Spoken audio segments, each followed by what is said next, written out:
नमस्कार विद्यार्थी मित्रांनो, स्वागत आहे आपलं पुन्हा एकदा MPC लायब्ररी या आपल्या यूट्यूब चॅनलमध्ये. आज आहे 18 ऑक्टोबर 2025.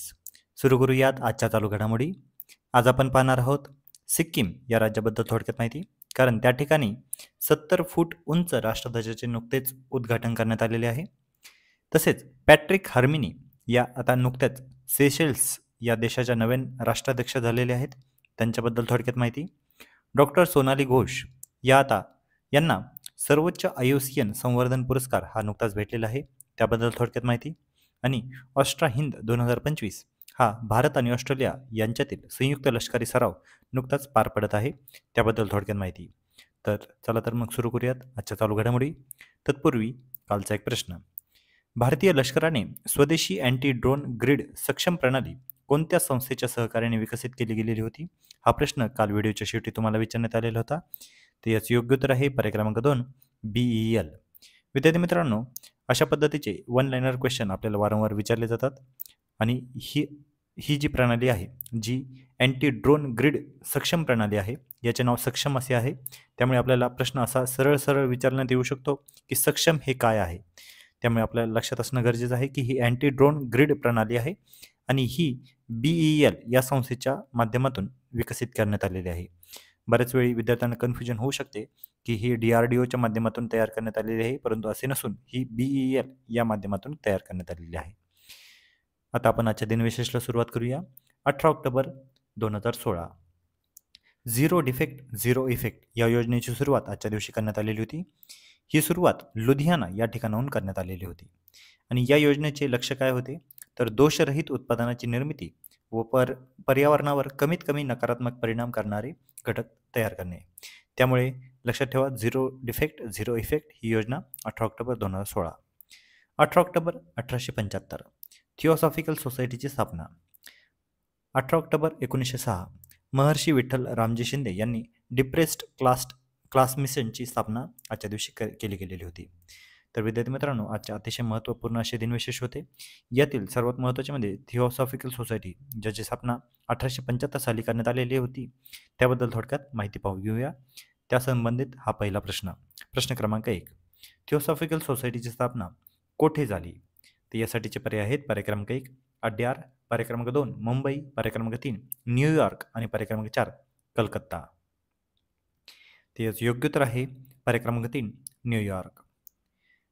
1875 या साली थिओसॉफिकल सोसायटीची स्थापना करण्यात आलेली होती आणि या थिओसॉफिकल सोसायटीची स्थापना मॅडम हेलेना पेट्रोना बाल्वात्स्की, ज्या रशियन आहेत, यांच्यामार्फत आणि कर्नल हेनरी स्टील ऑलकॉट, जे USAचे आहेत, यांच्यामार्फत करण्यात आलेली होती. थोडक्यात या सोसायटीबद्दलची माहिती पाहूया.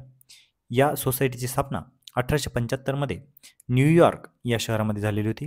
विद्यार्थी मित्रांनो, इथे कन्फ्युजन होऊ शकतं, कारण ही भारतासंबंधीची सोसायटी आहे, परंतु याची स्थापना एका रशियन आणि USA या व्यक्तींनी न्यूयॉर्क, म्हणजे जे की फ्रान्सची राजधानी आहे, या ठिकाणी करण्यात आलेली होती.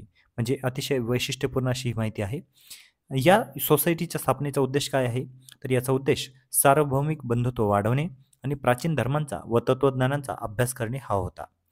या सोसायटीचे मुख्यालय 1882 मध्ये सोसायटीचे मुख्यालय भारतातील मद्रासजवळील अड्यार येथे हलवण्यात आलेले होते. म्हणजे लक्षात घ्या, 1875 मध्ये जरी याची स्थापना न्यूयॉर्क या शहरामध्ये झालेली असली, तरी 1882 मध्ये याचे मुख्यालय हे भारतातील मद्रासजवळील अड्यार या ठिकाणी हलवण्यात आलेले होते. यांच्या मार्फत सोसायटी म्हणजे असे म्हणणे होते की हिंदू हा जगातील सर्वात श्रेष्ठ धर्म आहे आणि त्याचा प्रसार करणे हे गरजेचे आहे, असे या सोसायटीच्या माध्यमातून प्रसारित करण्यात येत असे. 1879 मध्ये त्यांच्या मुंबईत देखील एक कार्यालय स्थापन झालेले होते आणि या सोसायटीच्या संबंधित व्यक्ती काही महत्त्वाच्या आहेत. आपल्याला प्रश्न असा देखील विचारण्यात येतो की थिओसॉफिकल सोसायटीच्या संबंधित कोणकोणत्या व्यक्ती आहेत, त्यामुळे आपल्याला त्या व्यक्ती कोणकोणत्या आहेत हे देखील माहिती असणं गरजेचं आहे. तर एकदा थोडक्यात त्याबद्दल माहिती पाहूया. Annie Besant, Allan Hume, Tukaram Tatya Padwal, Dadasaheb Khaparde, BP Wadia, Dadasaheb छापखाने, शेठ जमनादास द्वारकादास, तात्यासाहेब व बापूसाहेब गुप्ते आणि हेनरी ऑलकॉट. तर हे काही खूप महत्त्वपूर्ण असे जे इतिहासातील व्यक्ती आहेत, हे सर्व व्यक्ती थिओसॉफिकल सोसायटीशी संबंधित आहेत. त्यामुळे आपल्याला प्रश्न कोणत्याही अँगलने जर विचारण्यात आला तरी आपल्याला तो माहिती असणं गरजेचं आहे आणि आपण बऱ्यापैकी ही माहिती आता कव्हर केलेली आहे. वळूया पुढच्या प्रश्नाकडे. प्रश्न क्रमांक 2. सिक्कीम प्रेरणास्थळ कोठे आहे? तर यासाठीचे पर्याय आहेत पर्याय क्रमांक 1 नामची, पर्याय क्रमांक 2 पेलिंग, पर्याय क्रमांक 3 बरदांग आणि पर्याय क्रमांक 4 गंगटोक. तर याचं योग्य उत्तर आहे पर्याय क्रमांक 3 बरदांग. विद्यार्थी मित्रांनो, नुकतेच सिक्कीम येथे 70 फूट उंच राष्ट्रध्वजाचे उद्घाटन करण्यात आलेले आहे. सिक्कीम प्रेरणास्थळाच्या पहिल्या वर्धापन दिनानिमित्त राज्यपालांच्या हस्ते 70 फूट उंच राष्ट्रध्वजाचे उद्घाटन करण्यात आलेले आहे. सिक्कीमचे राज्यपाल आहेत ओम प्रकाश माथुर. सिक्कीम प्रेरणास्थळावर बरदांग सिक्कीम या ठिकाणी हे आहे. ध्वज हा कुणी बसवलेला आहे? तर भारतीय लष्कर, पर्यटन विभाग, सिक्कीम सरकार आणि फ्लॅग फाउंडेशन ऑफ इंडिया या सर्वांच्या मार्फत हा ध्वज बसवण्यात आलेला आहे. ऑक्टोबर 2023 मध्ये या राज्यामध्ये घडलेल्या दुर्दैवी घटनेत GLOF म्हणजेच राष्ट्रसेवेत आपले प्राण अर्पण करणाऱ्या 22 शहीदांच्या सन्मानार्थ या राजभवनाने बांधलेल्या सिक्कीम प्रेरणास्थळ या उपक्रमाचा हा पहिला वर्धापन दिन आहे. त्यामुळे लक्षात असू द्या, सिक्कीम 70 फूट उंच राष्ट्रध्वजाचे उद्घाटन. आपल्याला परीक्षेत असा प्रश्न विचारण्यात येऊ शकतो की 70 फूट उंच राष्ट्रध्वजाचे नुकतेच उद्घाटन कोणत्या राज्यामध्ये करण्यात आलेले आहे? तर लक्षात असू द्या सिक्कीम. सिक्कीमबद्दल थोडक्यात माहिती पाहूया. सिक्कीमची राजधानी आहे गंगटोक. यामध्ये 6 जिल्हे आहेत. सिक्कीमचे राज्यपाल आहेत ओम प्रकाश माथुर. सिक्कीमचे मुख्यमंत्री आहेत प्रेमसिंग तमांग. सिक्कीममध्ये राज्यसभेच्या 1 जागा आणि लोकसभेच्या 2 जागा आहेत. सिक्कीमच्या विधानसभेमध्ये 32 जागा आहेत. याची जी काही लोकसंख्या आहे ही आपण स्क्रीनवर पाहतच असाल. तसेच याचे क्षेत्रफळ आहे 9096 किलोमीटर स्क्वेअर. त्यामुळे आपण आता सिक्कीमबद्दल देखील थोडक्यात माहिती पाहिलेली आहे. वळूया पुढच्या प्रश्नाकडे. प्रश्न क्रमांक 3. सेशल्सचे नवीन राष्ट्राध्यक्ष कोण बनलेले आहेत? तर यासाठीचे पर्याय आहेत पर्याय क्रमांक 1 वेवेल रामकलावन, पर्याय क्रमांक 2 पॅट्रिक हर्मिनी, पर्याय क्रमांक 3 पॉल कागमे आणि पर्याय क्रमांक 4 सायरिल रामाफोसा. ते याचं योग्य उत्तर आहे पर्याय क्रमांक 2 पॅट्रिक हर्मिनी. पॅट्रिक हर्मिनी हे नुकतेच आता सेशल्सचे नवीन राष्ट्राध्यक्ष बनलेले आहेत. त्यांचा पक्ष आहे युनायटेड सेशल्स आणि विजेते आहेत पॅट्रिक हर्मिनी. यांना 52.7% मते पडलेले आहेत. विद्यार्थी मित्रांनो, आपल्याला सेशल्सचे नवीन राष्ट्राध्यक्ष हे कोण हे तर माहिती असणं आवश्यक आहेच, परंतु यासोबत त्यांचा पक्ष कोणता आहे हे देखील आपण माहिती असणं गरजेचं आहे. कारण नुकताच अशा पद्धतीचा प्रश्न ग्रुप सीच्या प्रिलिममध्ये विचारण्यात आलेला होता. तर पॅट्रिक हर्मिनी हे युनायटेड सेशल्स या पक्षाचे आहेत. वेवेल रामकलावन हे सध्याचे राष्ट्राध्यक्ष आहेत. त्यांचा यात पराभव झालेला आहे. सेशल्स हा आफ्रिकेतील दरडोई सर्वात श्रीमंत देश आहे. 12 ऑक्टोबर रोजी हा निकाल जाहीर करण्यात आलेला. पॅट्रिक हर्मिनी हे आता सेशल्सचे 6वे राष्ट्राध्यक्ष बनलेले आहेत. वळूया पुढच्या प्रश्नाकडे. प्रश्न क्रमांक 4.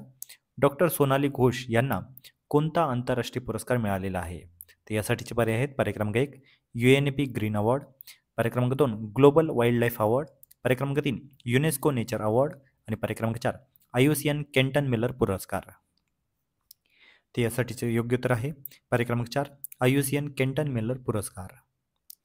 डॉक्टर सोनाली घोष यांना नुकताच सर्वोच्च IUCN संवर्धन पुरस्कार भेटलेला आहे. काझीरंगा क्षेत्र संचालक असलेल्या डॉक्टर सोनाली घोष यांना हा पुरस्कार भेटलेला आहे. पुरस्काराचे नाव आहे IUCN केंटन मिलर पुरस्कार. हा सन्मान मिळवणाऱ्या त्या पहिल्या भारतीय ठरलेल्या आहेत.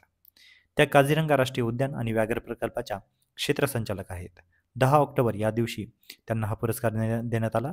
हा पुरस्कार वन्यजीव क्षेत्र संवर्धनात नाविन्यपूर्ण योगदानासाठी दिला जातो. हा पुरस्कार IUCN world commission on protected areas WCPA कडून दिला जातो. या पुरस्काराचे नाव आहे डॉक्टर केंटन आर मिलर. अबुधाबी येथे झालेल्या IUCN वर्ल्ड कन्झर्वेशन काँग्रेसमध्ये हा पुरस्कार प्रदान करण्यात आलेला आहे. IUCNचे लॉंग फॉर्म आहे international union for conservation of nature. याविषयी देखील आपण काही दिवसांपूर्वी माहिती पाहिलेली आहे. प्रश्न क्रमांक 5. ऑस्ट्रा हिंद 2025 हा सराव कोणत्या ठिकाणी झालेला आहे? ते यासाठीचे पर्याय आहेत पर्याय क्रमांक 1 दिल्ली, पर्याय क्रमांक 2 पर्थ, पर्याय क्रमांक 3 सिडनी आणि पर्याय क्रमांक 4 जयपूर. ते याचे योग्य उत्तर आहे पर्याय क्रमांक 2 पर्थ. ऑस्ट्रा हिंद 2025 हा संयुक्त लष्करी सराव नुकताच भारत आणि ऑस्ट्रेलिया या 2 देशांदरम्यान पार पडला. याचे ठिकाण आहे पर्थ, ऑस्ट्रेलिया. हा सराव 13 ते 26 ऑक्टोबर 2025 या कालावधीमध्ये पार पडत आहे आणि याची ही 4थी आवृत्ती आहे. यामध्ये भारतीय पथक गोरखा रायफल्सचे 120 जवान सामील झालेले आहेत. या सरावाचे उद्दिष्ट काय आहे तर दहशतवाद विरोधी मोहिमा आणि संयुक्त ऑपरेशन्सचा सराव करणे, शहरी आणि अर्धवाळवंटी प्रदेशातील लढाईत कौशल्य वाढविणे आणि दोन्ही देशातील सैन्यामध्ये इंटरऑपरेबिलिटी आणि सहकार्य बळकट करणे. या सरावाचे काही मुख्य वैशिष्ट्ये देखील झालेले आहेत. ड्रोन आणि काउंटर ड्रोन प्रशिक्षण यामध्ये होणार आहे. हेलिकॉप्टर ऑपरेशन्स होणार आहे. संयुक्त रणनीती आणि मिशन नियोजन देखील करण्यात येणार आहे आणि प्रत्यक्ष युद्धाभ्यास देखील होणार आहे. त्यामुळेच या ऑस्ट्रा हिंद 2025चे खूप वैशिष्ट्यपूर्ण असे महत्त्व आहे. इंडो पॅसिफिक क्षेत्रामध्ये शांतता, स्थिरता आणि सामरिक भागीदारी बळकट करण्यासाठी ठोस संदेश देणारा हा सराव भारत आणि ऑस्ट्रेलिया मैत्रीचा आणखी एक मजबूत टप्पा ठरलेला आहे.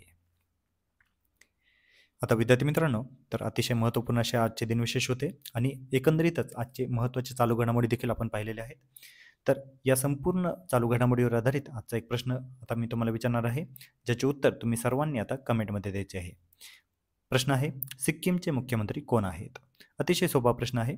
आपण नुकतीच ही बातमी कव्हर केलेली आहे, त्यामुळे सर्वांनी आता याचं उत्तर कमेंटमध्ये द्यायचं आहे. तर यासाठीचे पर्याय आहेत: पर्याय क्रमांक 1 पवन चामलिंग, पर्याय क्रमांक 2 प्रेमसिंग तमांग, पर्याय क्रमांक 3 हेमंत बिस्वा शर्मा आणि पर्याय क्रमांक 4 नवीन पटनायक. तर याचं योग्य उत्तर तुम्ही सर्वांनी आता कमेंटमध्ये देणार आहात. तर विद्यार्थी मित्रांनो, या होत्या आजच्या चालू घडामोडी. तर अशाच अधिकाधिक इन्फॉर्मेटिव्ह कंटेंटसाठी आपली MPSC लायब्ररी या यूट्यूब चॅनलला सबस्क्राईब करायला अजिबात विसरू नका. धन्यवाद.